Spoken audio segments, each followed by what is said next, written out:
GB News, the People's Channel. Britain's news channel.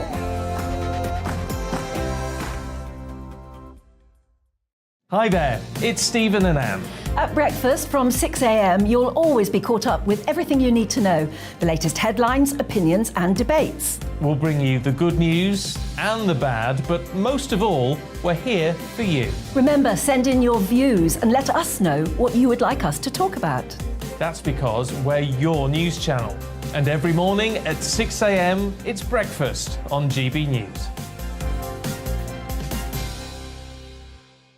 My name's Tom Harwood and join me 9:30 a.m. every weekday for The Briefing, your one-stop shop for everything you need to know about what's going on in politics today. I wonder if this is a deal that might need to be like the biscuits in this factory, twice baked. Is there not an opportunity here to win out against the extremes? Tom Harwood, GB News. What are you going to do about it?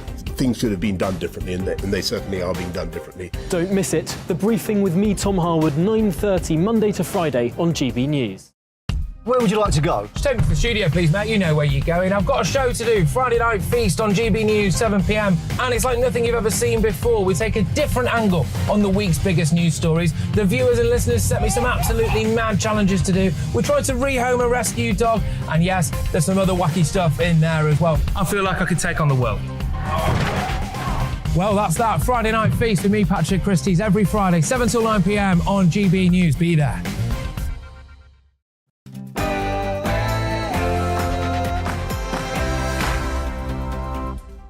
Hello there, it's 6 o'clock. I'm Michelle Dewberry, and this is Dewbs & Co. Hasta la vista, baby. Thank you.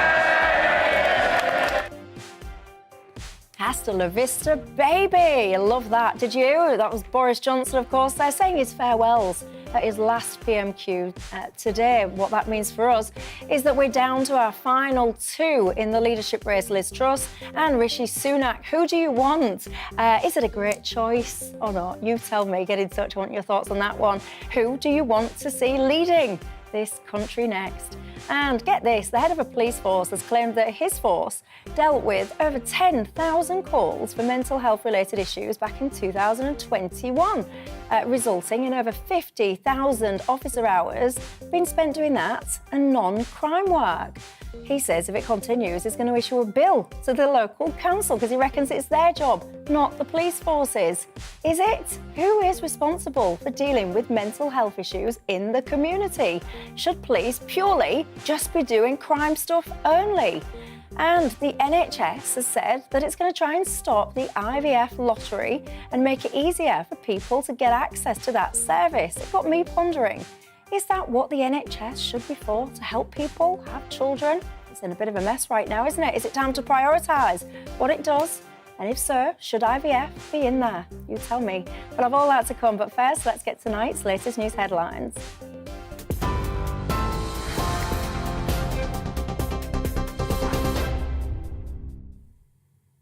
Hello, I'm Polly Middlehurst on GB News, and our top story today, Rishi Sunak and Liz Truss are the final two candidates in the race to be the next leader of the Conservative Party and ultimately Prime Minister. Penny Mordaunt has been knocked out of the race, scoring the fewest votes with 105.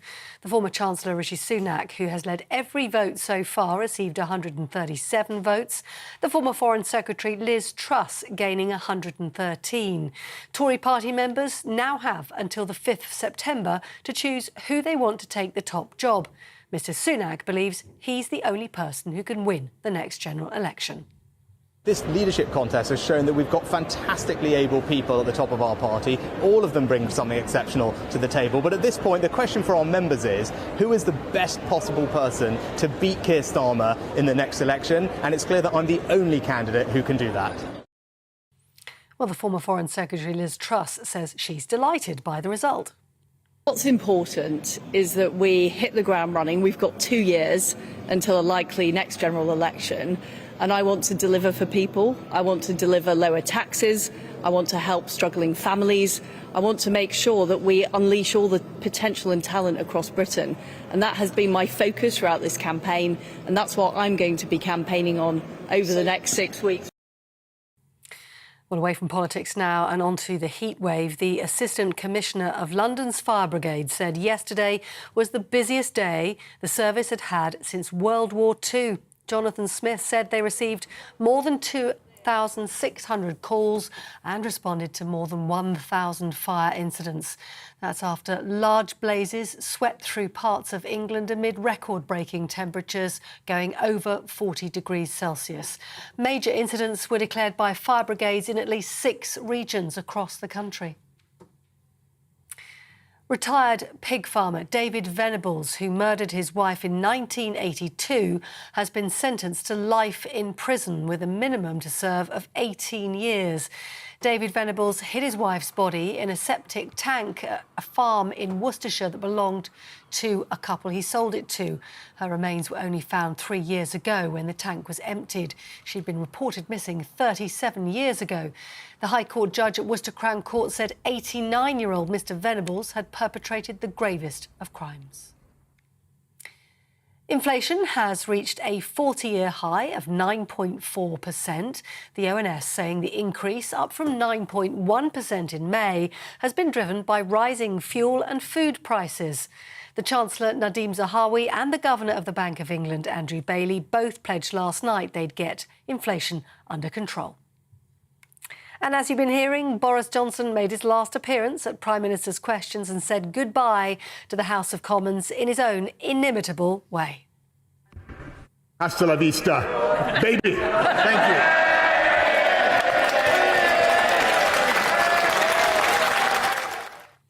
Those in the chamber rising to their feet in applause as they heard those parting comments from the Prime Minister. Conservative backbenchers standing and applauding, with the exception of Theresa May, who was spotted not clapping Boris Johnson as he left the chamber. Boris Johnson pointing out the government's handling of the COVID vaccine rollout in his speech before that, as well as delivering on Brexit and quoting the UK's strong economic growth. However, the Labour leader, Sir Keir Starmer, attacked Mr Johnson's legacy, saying he didn't seem to have the support of anyone running to replace him. I think the message coming out of this leadership contest is pretty clear. They got us into this mess and they've no idea how to get us out of it. They've trashed every part of their record in government, from dental care and ambulance response times to the highest taxes in 70 years. What message does it send when the candidates to be Prime Minister can't find a single decent thing to say about him, about each other, or their record in government? Well, Mr Johnson says he's proud of what he's achieved during his time as Prime Minister. We got Brexit done. He voted against it 48 times. We got this country fast out of COVID in spite of everything he would have kept, and when he would have kept us in lockdown. We're fixing social care, Mr. Speaker, when they have no plan and no ideas of their own. We've restored our democracy and our independence. We've got this country through COVID, and I'm proud to say that whether it comes to tackling climate change or sticking up for Ukraine, we have led the world on the international stage. In other news today, the government's given permission for a new nuclear power station in Suffolk. Sizewell C is to be built. Its construction will complement the development of a new nuclear powered station, Hinkley Point C, that's currently under construction in Somerset. The government says the new plants will produce reliable, low-carbon electricity that'll help Britain stay on track to achieve net zero emissions by 2050. You're up to date on TV, online and on your radio via DAB+. You're with GB News, where now it's time for Dewbs & Co.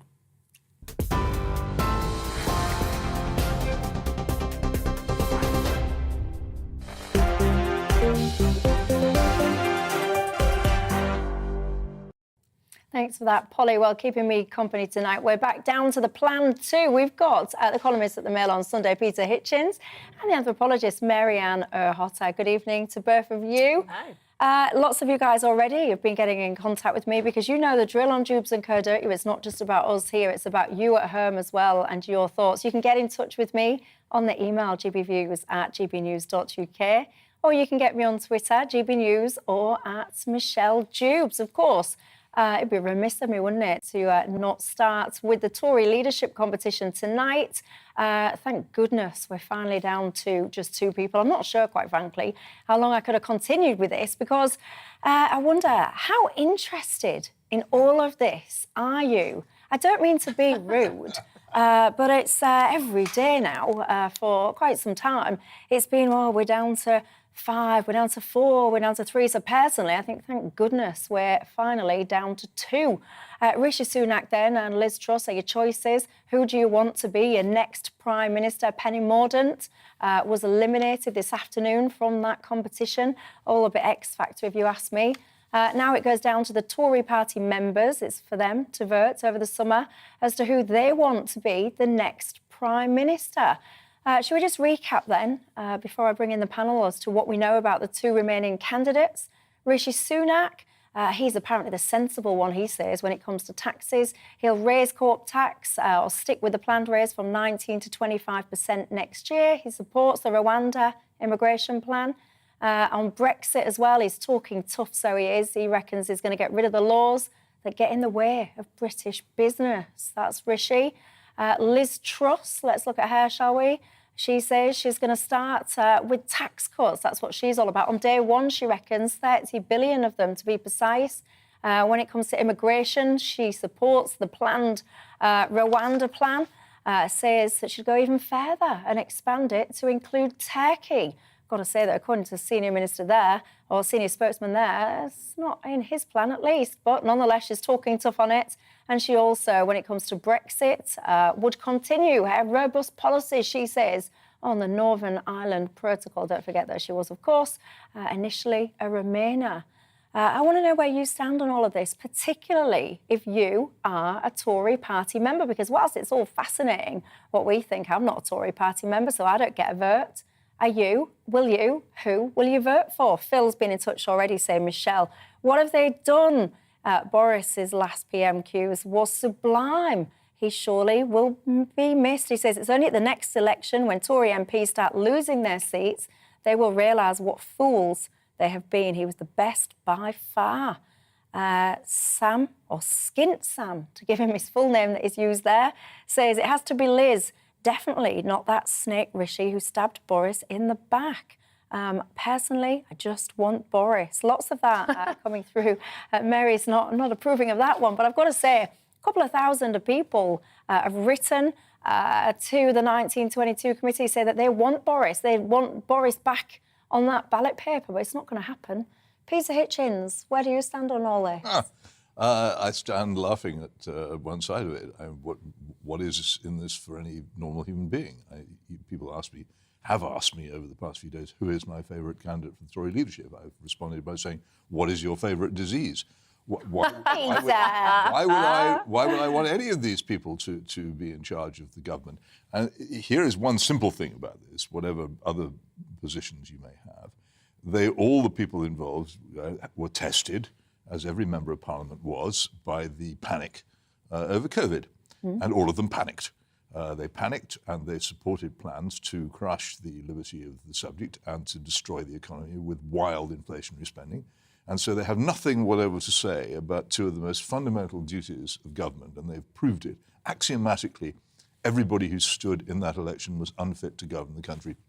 So why should I care? As a mischievous joke, which I think is in grave danger of being taken seriously, I would wonder if somebody might start a campaign for a write-in Alexander Pfeffel, Boris Johnson as the 3rd candidate, because the 2 that have been put before the members are so ludicrous that even he looks good beside them. And people must be beginning to wonder, if this is what they've got, why are they so keen to get rid of him? But that's purely, as I say, mischief. The Conservative Party seems to me to have done itself in here. What we see now is the beginning of Keir Starmer's ascent to Downing Street in some kind of coalition with the Liberal Democrats, probably in less than 2 years. Because if you remember, it's very important, the Tory party were very prominent in saying when Gordon Brown became Prime Minister without winning an election, you haven't got a mandate, you haven't got a mandate. I think this is constitutional rubbish, but it's become common opinion now. And whoever gets the victory in this election will constantly be faced by the opposition saying, well, when are you going to prove yourself by winning a general election? And I don't think they'll last another 2 years. I don't see how they can. Marianne? Well, I don't think they would go to an early election because I think you're right. They probably would lose. Whether that's fundamentally because you agree with the principle of they haven't got a mandate, or whether it's because we're going to top 10% of inflation or beyond. We've already seen this cost of living crisis hit families really hard, and it's the summer. No one has their heating on. In the winter, that's going to be much more punishing. What we've had is that over the past 2 years of COVID, households have saved a little bit of money that they otherwise would have spent on luxuries, on those discretionary spends, as economists call them. And now that kind of money's run out and people are going, oh, hang on a minute, we're going to have to cut back. So the first things that you cut back are those luxuries, the luxuries that keep shops and online businesses going. And then people are going to start to really, really tighten their belts. Oh, very much. You're standing in the supermarket going, all right, well, I've got 30 quid in my bank account, otherwise my card won't go through. So I'm going to ask the supermarket checkout person to stop putting things through when the total gets to that amount. This is happening already. The thing about inflation, I remember this from the 1970s, the same thing happened. After a very short period of time, you can't remember the price that anything used to have. Exactly. And all the prices become completely impossible to believe. And you look at that wasn't, and it's not 9%. You'll often find something that's put on 20 or 30% in between now and the last time you bought it. And inflation is now moving into that out of control state in which people begin to think, well, if the railwayman can get a few extra percentage points, then so should I. So all kinds of trouble are coming. And as you say, when it gets cold instead of hot, and people have to pay for the energy that they've got used to having, the amount of discontent which will begin to exist will be huge. And the Tories have timed it brilliantly. They've decided to immolate themselves just at the point when everybody's going to start hating them anyway. Michelle, had up until, I don't know, a few months ago, thought, well, Rishi's the best of a bad bunch.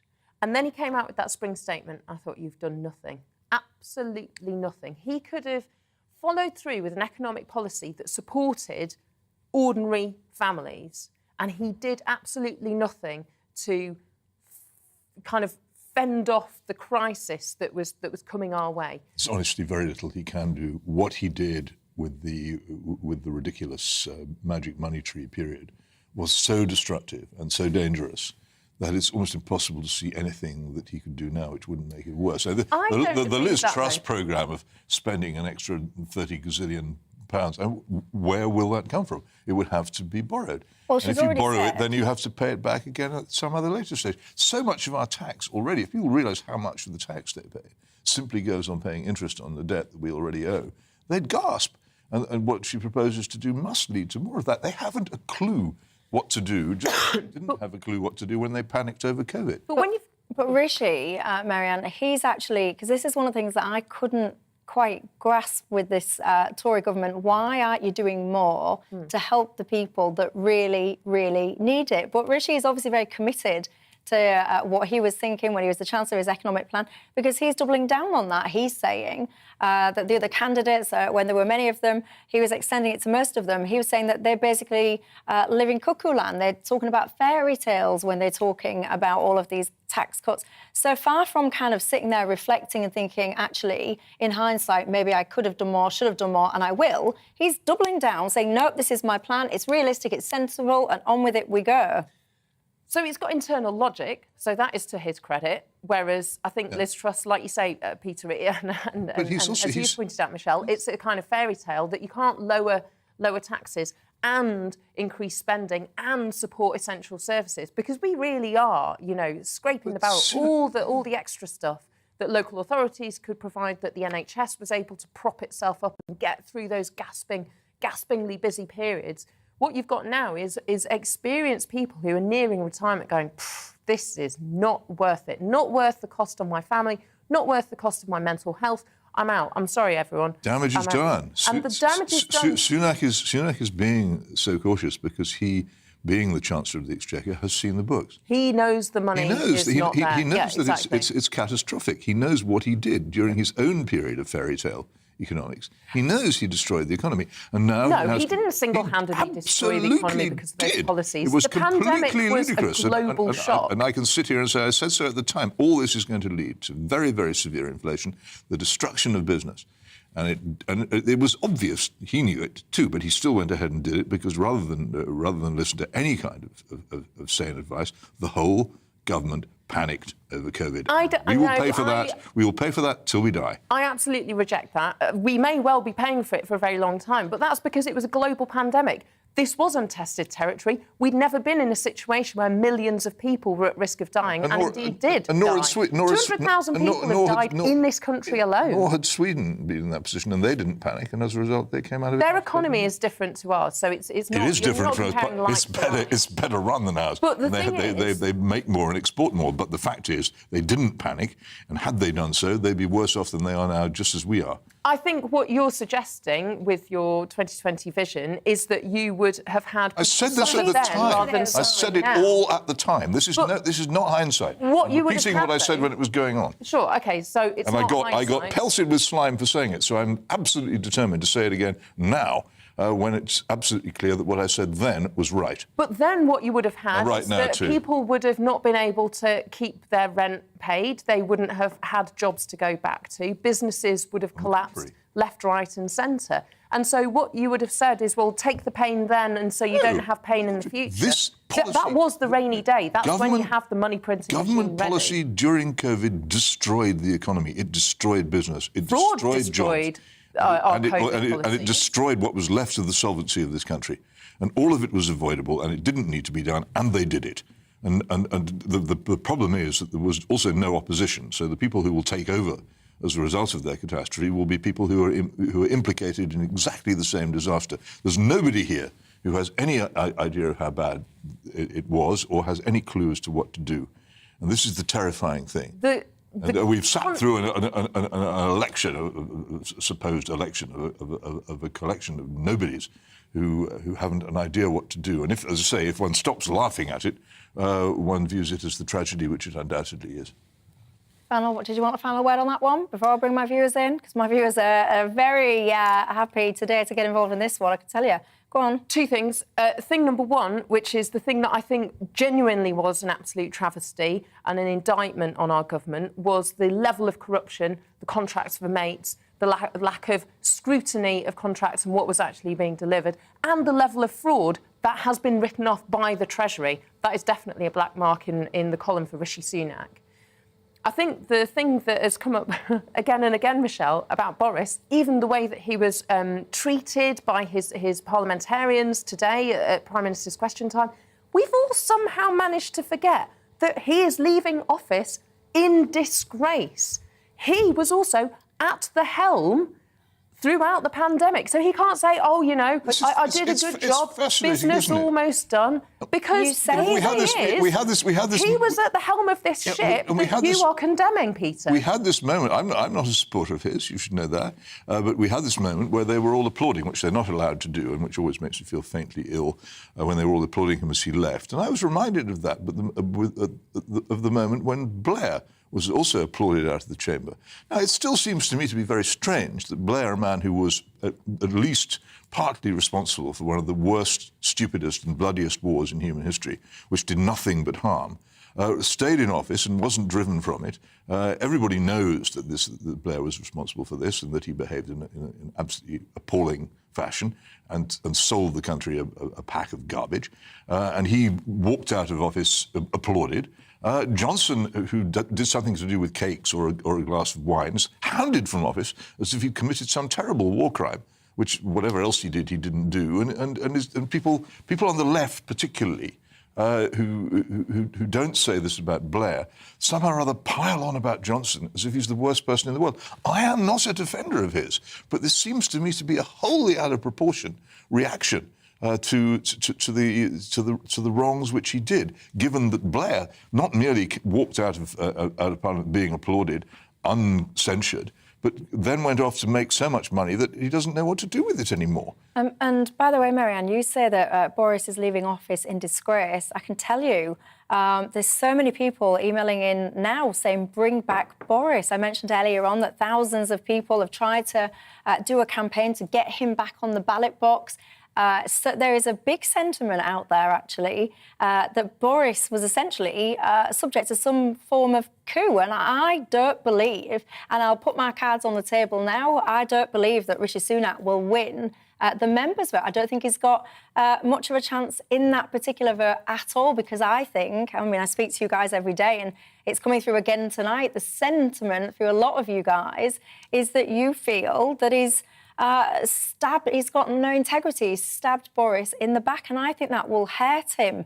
There's also a sense coming through tonight on the inbox that a lot of you are disappointed that Penny Mordaunt left. Just to give you some numbers, by the way, if you didn't follow everything a bit earlier on, Sunak got 137 votes, Truss 113, and Mordaunt 105. So Rishi Sunak gained 19 on this latest round. Liz Truss gained 27, and Penny Mordaunt gained 13. So there was 8 vote difference between Truss and Mordaunt. So Mordaunt is now gone. Patricia says, I would like Liz Truss to win. If Rishi wins the vote, he's not getting my vote going forward. I wouldn't ever vote for a backstabber. Lots of people writing in saying that you're party members and you're just not going to vote at all. Does that apply to you? Are you a Tory party member? You're just not going to bother voting? Let me know your thoughts on that one. Well, surely you should vote and spoil your ballot, if there's a way to do that. Why? Because then you're registering the fact that you protest the candidates on offer, rather than just that you couldn't be bothered and you were watching. But no ballot protests are reruns no ballot protests are worth anything unless they're organised.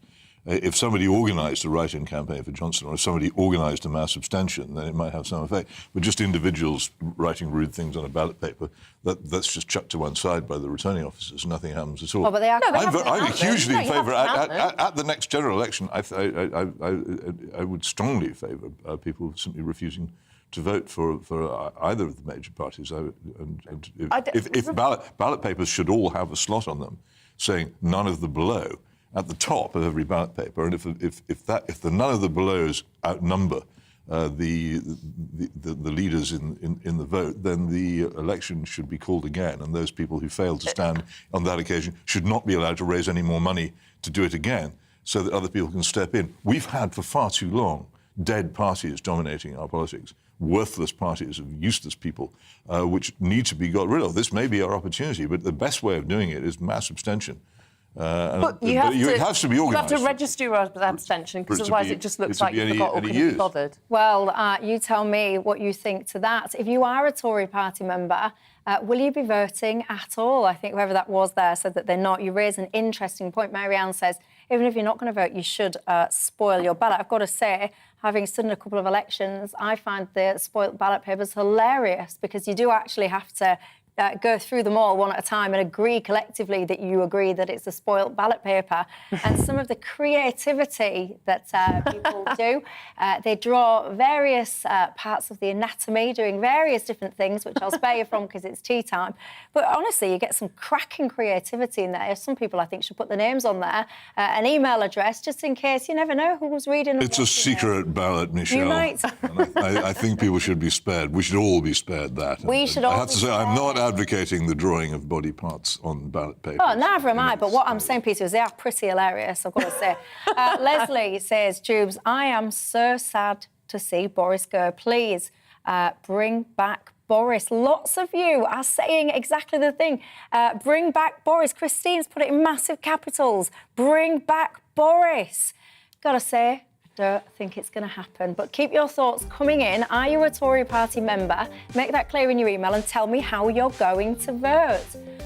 If you're not a Tory party member as well, tell me your thoughts. Do you even care about all of this? Do you care who is going to be this next Prime Minister? Do you reckon they'll even last until the next election? gbviews@gbnews.uk is the email address. Going to take a quick break. When we come back, I want to talk to you about the police.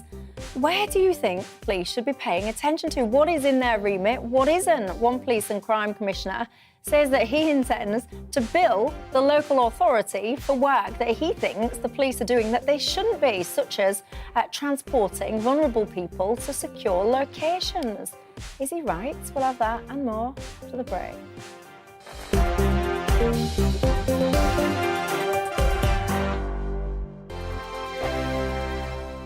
We are GB News. We're right across this great nation. On TV. On radio. On digital. Absolutely everywhere. We don't talk down to you. We embrace all voices with honest and civilised conversation.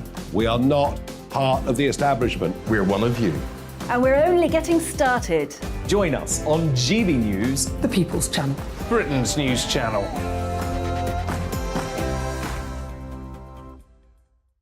Hi there, it's Stephen and Anne. At breakfast from 6 a.m, you'll always be caught up with everything you need to know, the latest headlines, opinions and debates. We'll bring you the good news and the bad, but most of all, we're here for you. Remember, send in your views and let us know what you would like us to talk about. That's because we're your news channel. And every morning at 6 a.m, it's breakfast on GB News. My name's Tom Harwood and join me 9:30 a.m. every weekday for The Briefing, your one-stop shop for everything you need to know about what's going on in politics today. I wonder if this is a deal that might need to be like the biscuits in this factory, twice baked. Is there not an opportunity here to win out against the extremes? Tom Harwood, GB News. What are you going to do about it? Things should have been done differently, and they certainly are being done differently. Don't miss it. The Briefing with me, Tom Harwood, 9:30 Monday to Friday on GB News. Where would you like to go? Just take me to the studio, please, mate. You know where you're going. I've got a show to do. Friday Night Feast on GB News, 7 p.m. And it's like nothing you've ever seen before. We take a different angle on the week's biggest news stories. The viewers and listeners set me some absolutely mad challenges to do. We tried to rehome a rescue dog. And yes, there's some other wacky stuff in there as well. I feel like I could take on the world. Well, that's that. Friday Night Feast with me, Patrick Christie's, every Friday, 7 till 9 p.m. on GB News. Be there.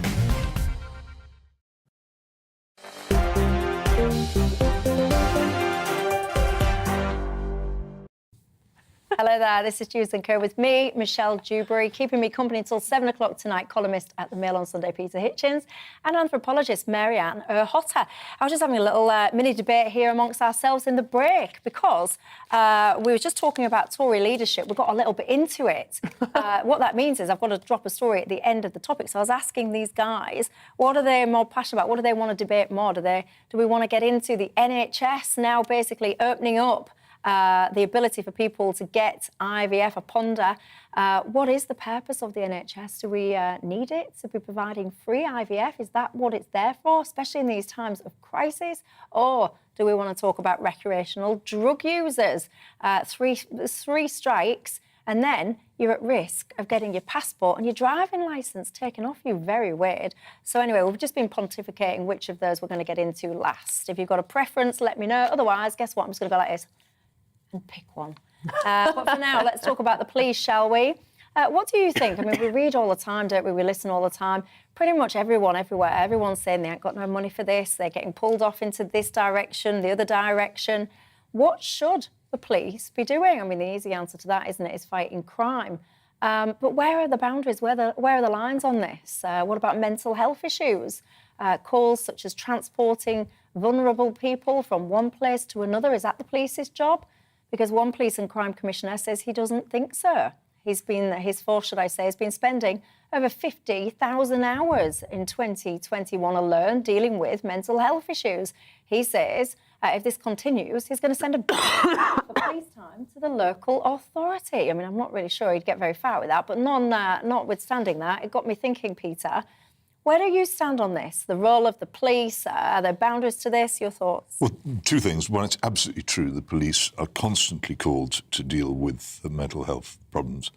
And the reason for this actually goes back to our old friend Enoch Powell, who, when he was Minister for Health, destroyed the residential mental hospitals of this country, many of which survive as extremely expensive blocks of flats and housing, which were utterly wiped out in favour of supposed care in the community, which is neither care nor in the community, which basically means abandoning mentally ill people in bedsits while they are expected to take, in many cases, quite powerful psychotropic drugs, which many of them don't take. Consequence is that somebody has to pick up the pieces when this goes wrong, and the police are, and indeed the prisons, have a terrible time picking up the pieces from this. There's no question of it. But it's not really the central problem with the police. The central problem with the police, I mean, we could resolve that by deciding that we were going to actually rebuild, as we ought to do, in my view, the mental hospital system, so people have the residential care, which so many of them very badly need. And what we also need to do is to actually prosecute people for the possession of the drugs, which in many cases lead to them becoming mentally ill, which is one of the reasons why mental illness is such a huge problem among us. But the police themselves are wholly and utterly misaligned for the job which they're supposed to do. They were hired originally and used to do the job of patrolling the streets preventively to stop crime and disorder from happening, and they've stopped doing that. They've closed the police stations in which they were based while they did it, and they have become a reactive fire brigade type service which waits for crime and disorder to happen and then rushes to the spot. Completely useless, incredibly heavy on manpower. They have many, many more police officers now than they had in the 1960s when they did the job properly. They have vast budgets. They have huge numbers of white-collar staff backing them up, but they still can't do it, and they never can do it, because if you follow reactive fire brigade policing, crime will exponentially increase and you will never catch up with it, and you won't be able to look after the mentally ill either. It's very simple, and the police refuse to pay any attention to it, and the Home Office refuses to pay any attention to it as well, and eventually it will collapse. My argument is we should close down the existing police and start new ones. Proper local responsive police forces which actually do the job which Robert Peel originally set out for them to do. The police are a vast, failed, nationalised industry which has not for years done the job that it's supposed to do. The criminals are neither arrested nor prosecuted, and the work is simply not being done. And the police are utterly resistant whenever this is put before them. They make excuses for it, but the fact is that the public are beginning to realise that they're being severely let down. Cool, blimey. Basically, do away with the police and No, not do away with them. Replace them. No, replace them with a proper police force. In the United States, all policing is local, as it used to be in this country. Before Roy Jenkins merged the police forces into great big bureaucratic lumps in 1967, we had small local police forces which were responsive to their neighbourhoods and did their job. Now we have these bureaucratic lumps which pay no attention to public opinion or desire and don't do the job. Mariana Hotta, what do you make of that? I find Peter Hitchens both baffling and sometimes enticing, because there's a bit that I agree with. Oh, good. And then there's a bit that you explain your reasoning that I just think is absolutely cuckoo. So, yes, I agree. I think you mustn't say things like that. I've actually written a book on this subject. And I know a lot. No, I didn't know. I'm just saying, using words like cuckoo. Okay. I think it just lowers the debate to the point of heckling and incivility. If you want to say that something I say is wrong, then advance a case. Okay. But to use words like cuckoo, it just simply breaks the rules of serious debate. Go on then, advance your case. So, sometimes I find the statement that you come out with right at the kind of the headline statement, I go, yes, strangely, I agree with you. And then you provide the reasoning, and I feel regularly surprised at how much I disagree with you. Well, give us an example. For example, I agree. The police are not able to, or are not doing the job that we need them to do. They are not delivering on that contract that they have with society, which is that they police by consent and they provide services to keep us safe, to prevent crime, to detect crime, and to provide the support for the community such that we can all live law-abiding, happy and successful lives. Agreed. However, I do not agree that that's because we should actually have mental asylums again, lock people up who are on psychotropic drugs, and... Wait a minute, I didn't say anything about... And go back to a past, which was a sort of halcyon, nostalgic, romantic version where Bobby's on the beach, trundled around the village green, a professionalised... I didn't say any of that. Let her finish her point. No, but I didn't say any of it, so I can't let her criticise me for things that I didn't say. So if we stick to what I actually said... No, I've already heard you say about 9 things, attributing them to me, which I did not say. Pick one of them and what she said that's wrong. It's not really about you, though. It's about the police. Well, it is about it is about the police. But I mean, first of all, you mixed up two things. I made an absolutely clear attack on Enoch Powell's closure of the mental hospitals and said they should be reopened. This I disagree with. You disagree with that? Absolutely. You don't think we should have mental hospitals? I think that we should have, not in the way that we did in the old days, where people got locked up, you know, the key got thrown away, people got electroshock therapy, families never People saw are getting those children electroshock again. therapy as we speak. It is still, very shockingly, used in the National Health Service, and I'm absolutely against it, as I'm against an awful lot of the treatments which were used at the time. But had mental health breakdowns, got locked up. You must know people. I know people who've had members of their families who badly need residential mental hospital care and cannot get it because there isn't any. It is tremendously difficult to get into British mental hospitals because there are so few of them. That's got nothing to do with reopening 1950s-style mental hospitals. I never said I was in favour of that because obviously I'm not. This is not the 1950s. There have been huge advances in many things since then. It's just wrong and unfair to caricature an opinion. So I think what is clear to me is that this is about funding. The looking after people with mental health conditions so that they don't get picked up by the blue light services, so paramedics getting called out or the police officers getting called out because all the other services just haven't been able to provide people or to prevent them being in a situation which is being deemed criminalised. I absolutely think it's wrong that police officers are the people to be escorting juveniles to a safe place or sitting with someone who's been involved in an incident and they have to sit in an A&E department because they need medical treatment. They don't really need a police escort, but equally the police can't hand them over to someone else. That's also wrong. Well, you might find people in the health service a bit worried about the fact that violent people who've also been injured are taken to A&Es because it can be very frightening in those places. Let's step back a few more stages and have a situation, have a society, have a set of state supported systems that mean that those people don't end up in crisis in the first place. So your idea of care in the community fails many people. It has failed. I think you're right, but I think that's not because fundamentally it's a bad idea. I think it's an absolutely fantastic idea to keep people in the fabric of society, allow them, enable them, help them to live the most engaged and enriched and supported life as possible, rather than locking them up in an institution. But that requires support, and support requires funding. Many of the people who were in mental hospitals before were glad to be in them, and the almost paradise idea of what care in the community means, which you've just enunciated. And for a lot of people, it's just life in a bedsit. That's terrible. That's what it is. Once again, I agree with you. That is terrible, but that's because the funding and the support isn't there. So don't throw away the baby and the bathwater. Just make it better. It may be that the thing itself doesn't work. There are many, many, many things wrong with our society. But since we were talking about the police's problem with mental health, it seemed to me to be worth mentioning something most people don't know about Enoch Powell's Water Tower speech and the moment at which he said all these places should be shut down. They simply don't know.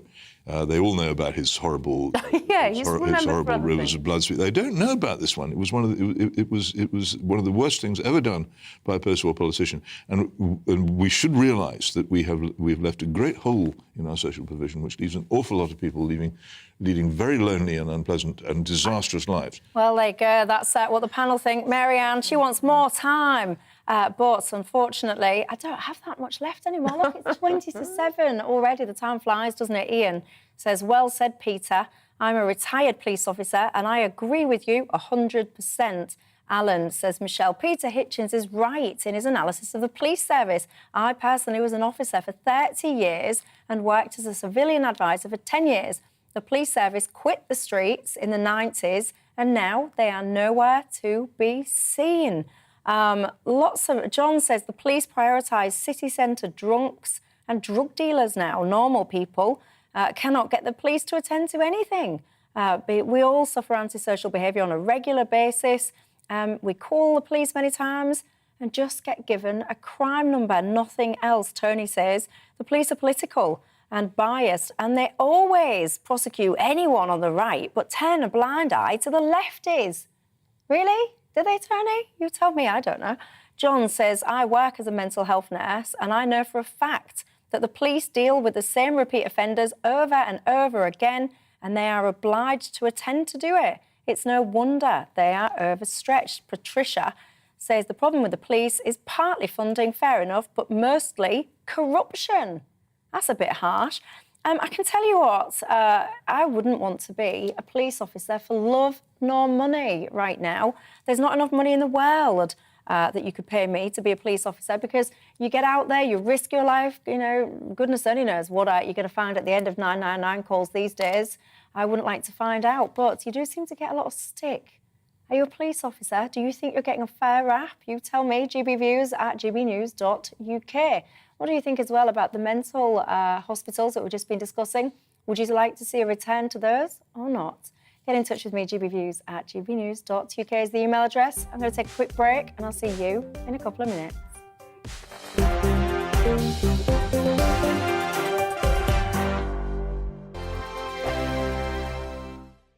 We are GB News. We're right across this great nation. On TV. On radio. On digital. Absolutely everywhere. We don't talk down to you. We embrace all voices with honest and civilised conversation. We are not part of the establishment. We're one of you. And we're only getting started. Join us on GB News, The People's Channel. Britain's news channel.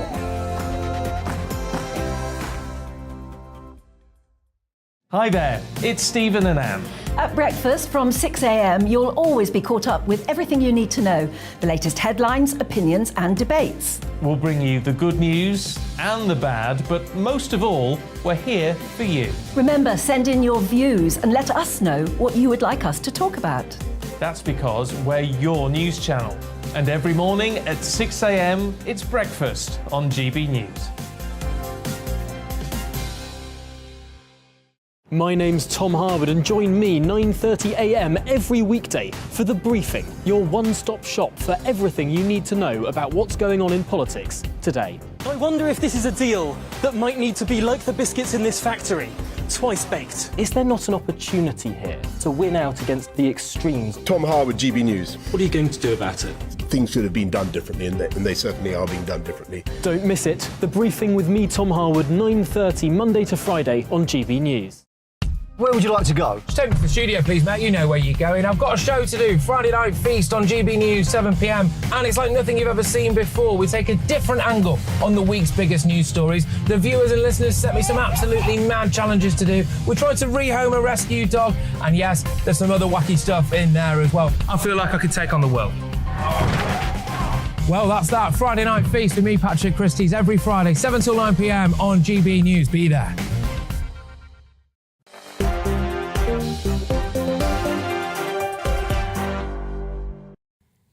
Hello there, welcome back to Dewbs & Co with me, Michelle Dewberry, my panel Peter Hitchens and Mariana Hotter, continuing their debate in the break. Lots of you guys writing in as well about the situation with the police, lots of agreement in terms of what Peter was just saying. Split down the middle, I have to say, about the whole kind of conversation about should mental health hospitals, should we return to them? Should there be more of a thing? I would say split down the middle on that one. Lots of people saying there's lots of ill people that just need support in the community. But clearly they're not getting that, are they? So what is the solution to that? Coming up at 7 o'clock, Nigel Farage joins us. Nigel, good evening. What have you got for us? Good evening. We have an exclusive story from Wennington that shows that when that fire broke out just yards from the fire depot, the engine wasn't there. It had been sent to Upminster. So a big question on cutbacks on fire engines. And we have a guy called Devin Nunes, a former long-term congressman, now about to launch on my show Donald Trump's social media platform, Truth Social UK. It'll all be launched here in an hour's time. Sounds good. We'll see you then, Nigel. Have a good time. In the meantime, you've only got 10 minutes left. There you go. Time flies, doesn't it, when you are having fun, right? Let's talk about IVF, shall we? The NHS is going to lose some restrictions on who can receive IVF, rules that have prevented IVF treatment for women, for example, that might have a child from a previous relationship, etc., and restrictions on access to treatment for same-sex couples are to be relaxed. You see, this whole kind of debate, yes, it is about IVF, but to me it almost kind of throws out into a broader thing, which is, what is the purpose of the NHS? What is it there for? What should it be there for? Should it be there to give people children? Is that a health requirement, or is it a need, a desire? Mary-Anne, where do you stand on this? So I think there's two things. The first is that the current situation is that depending on where you live, what IVF you're entitled to is a postcode lottery. So some areas will provide 3 cycles of trying for IVF, others will provide 1, some will provide it if you've already got 1 child, others will provide it only if you don't have any other children. So the postcode lottery has to sort of stop. The broader question, which you're right, is a really knotty one, is what do we want the NHS to be able to do? Like right back in the day, it was childhood vaccinations and immunisations to boost children's health. It was maternal health and maternity wards and stuff like that. And it was sort of, the immediate life-saving treatment, or you've broken your arm because you've fallen off your ladder or what have you.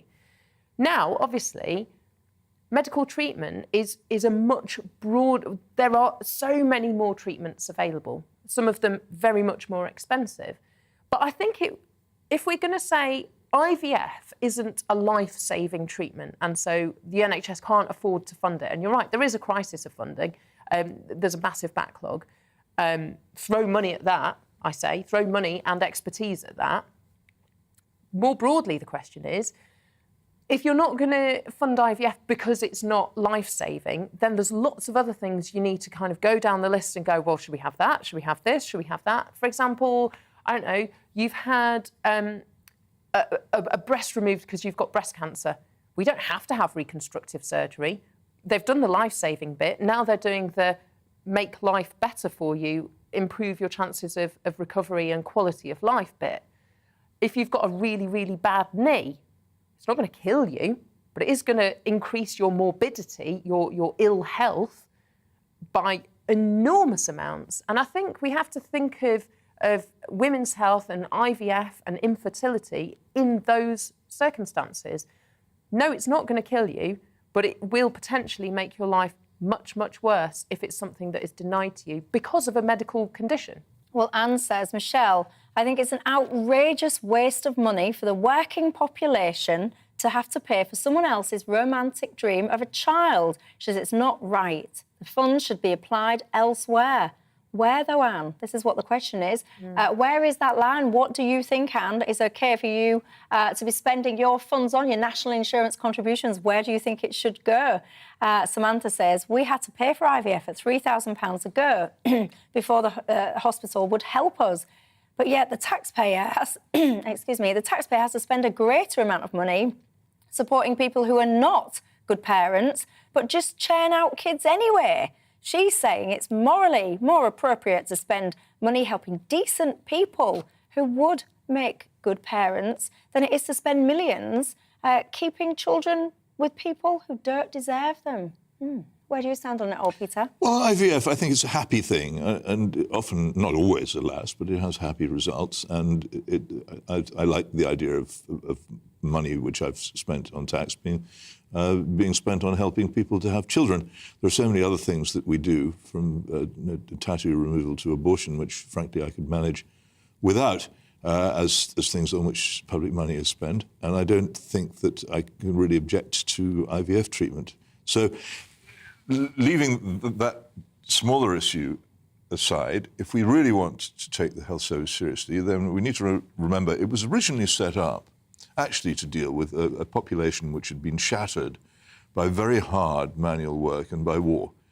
People who were ill, old, tired, and in many ways physically broken by many, many years of hardship.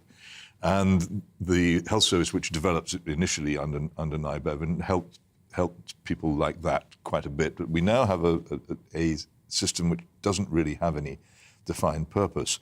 If we are really serious about national health, I think the government should make many more interventions to allow people to live healthier lives.